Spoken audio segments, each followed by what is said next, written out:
আসসালামু আলাইকুম প্রিয় দর্শক, দেখতে পাচ্ছেন আমাদের ব্ল্যাক সোলজার ফ্লাই প্রজেক্ট। আমরা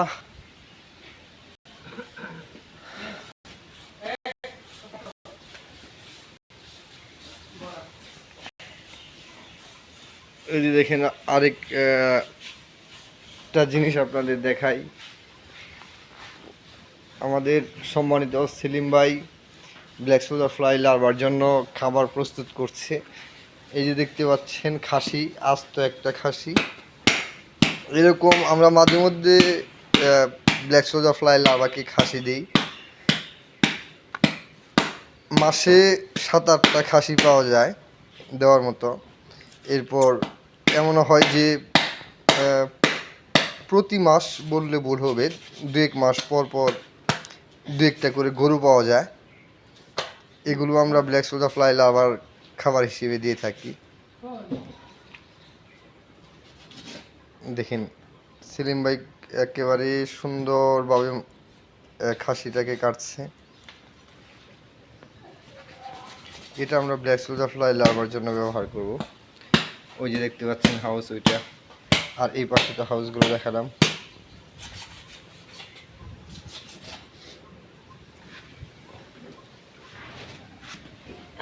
এই যে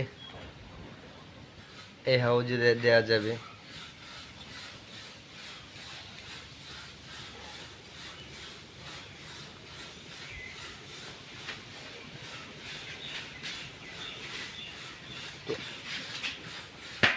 সেলিম ভাই, আজকে কি তাতে লার্ভার খাবার হিসেবে অন্য দিনের খাবারের চাইতে একটু আলাদা না? ওরা একটু তৃপ্তি বেশি পাবে নাকি? হ্যাঁ, রাখেন সবগুলো একবারে দিদিমণি।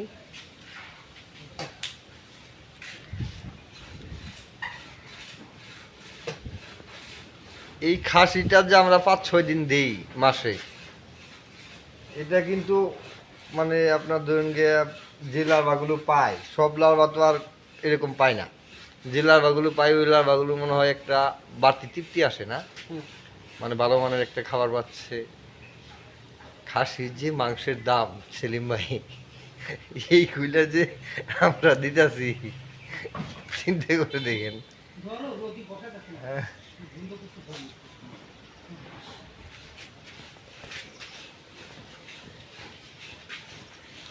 যাক, এখন একটা বার্তা দেওয়া দরকার। এতক্ষণ তো মানে ভিডিওতে কথা বলছিলাম, খাসি দেখাইলাম, হাউস দেখাইলাম। এখন আপনাদের বার্তা দিই যে আদতে ব্ল্যাক সোলজার ফ্লাই লার্ভার খাবারের জন্য আপনি গরু বা খাসি, তারপর মুরগি, মরা মাছ, মানে পচা মাছ, মাছের নাড়ি বুড়ি, মুরগির নাড়ি বুড়ি এইসব দিতে পারবেন কিনা, এমন একটা প্রশ্ন অনেকে থাকতে পারে। হ্যাঁ, এটা আপনি দিতে পারবেন, এবং ব্ল্যাক সোলজার ফ্লাই লার্ভার জন্য এটা হচ্ছে উত্তম খাবার। কিন্তু একটা সতর্কতা আপনাদের অবশ্যই অবলম্বন করতে হবে, তা হচ্ছে কোনটা, এটা স্তূপ করে রাখা যাবে না, মানে জমিয়ে রাখা যাবে না। আর এই যে দেখেন এই চামড়াটা, এটা কসমিক কালো দেবেন না।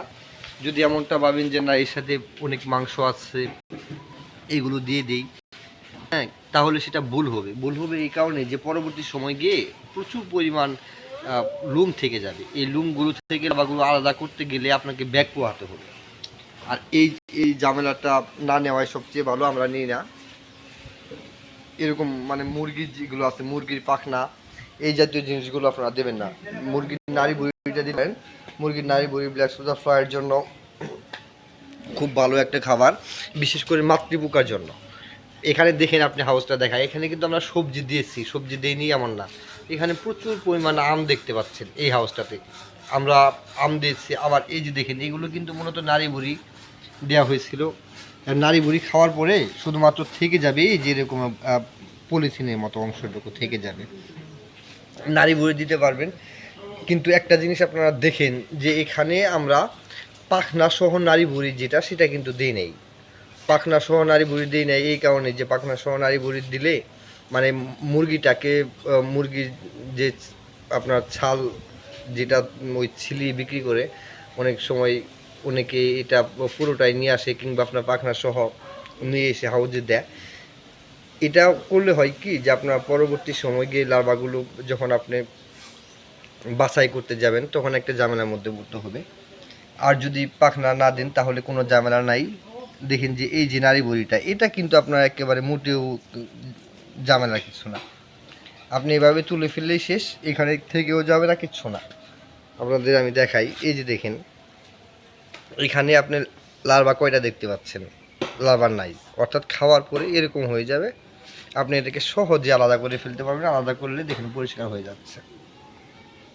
আর ওই জায়গাতে যদি আপনি পাখনা সহ দিতেন তাহলে কিন্তু পাখনাগুলো আলাদা করাটা খুব ঝুঁকি ঝামেলার হয়। আপনারা ব্ল্যাক সোজা ফ্লাই খামারে শাক সবজি লতা পাতা ফলমূল এসবে যা উচ্ছিষ্ট হোটেল ওয়েস্ট যা সেটা ব্যবহার করতে পারবেন। এর পাশাপাশি মরা মুরগি, মুরগির নাড়ি বুড়ি, হাঁসের নাড়ি বুড়ি, তারপর মাছের নাড়ি বুড়ি, গরু ছাগল এসবের যে মাংসটুকু, অর্থাৎ যার মধ্যে কোনো রকম ঝামেলা নাই, এই যে এরকম কোনো রকম ঝামেলা নাই, পশম টসম কিচ্ছু নাই, এই অংশটুকু ব্যবহার করতে পারবেন। আর ব্যবহারের সময় অবশ্যই আপনাকে একটা জিনিস খেয়াল রাখতে হবে, আপনি খাদ্য যেটাই দেন না কেন তা যেন একদিনের মধ্যে খেয়ে ফেলে। যদি এমনটা হয় যে আপনি খাদ্য স্তূপ করে ফেললেন, মানে লার্ভার সংখ্যা কম, একদিনের মধ্যে খাইতে পারলো না, সেই ক্ষেত্রে এখান থেকে একটা দুর্গন্ধ ছড়াবে, এবং কি মানে আপনার ধরুন প্রজেক্টে নিজে যাইতে স্বাচ্ছন্দ্য বোধ করবেন না, আশেপাশে অন্যরা সেটাতে বিরক্ত হবে। যদি এমন হয় যে আপনার লার্ভার পরিমাণ প্রচুর, আপনি সেখানে ভাগ করে দিলেন, হ্যাঁ, যেটা দিনে খাওয়ার কথা সেটা আপনার অর্ধেক বেলায় খেয়ে ফেললো, তাহলে দুর্গন্ধ ছড়াবে না। ভালো থাকবেন, আসসালামু আলাইকুম।